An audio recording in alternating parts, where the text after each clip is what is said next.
像您家孩子这样咳了好长时间好不了的，很可能是用错了止咳药了。在我们中医角度来说，咳嗽是需要辩证治疗的。常见的咳嗽分为风寒咳嗽和风热咳嗽。风寒咳嗽大多表现为咳声重、咳白痰、舌苔白，而像您家孩子的这种情况，咳嗽咳黄痰，还伴有发烧、喉咙痛、嗓子红肿的情况，大多跟风热犯肺有关，属于肺热咳嗽。那解决思路是需要减轻肺热，从而改善小孩咳嗽咳黄痰的问题。首先我先给您家孩子开一些汤药调理他下寒上热的体质，同时您可以配合小儿肺热咳喘口服液一起来治疗。它是在咱们常说的麻杏石甘汤的基础之上，加了一些金银花、连翘、鱼腥草等等清热解毒药，具有清热解毒、止咳化痰的功效。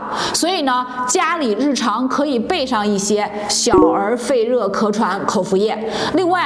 平常您可以帮孩子按一按手上的2个止咳穴，第一个是小横纹穴，这里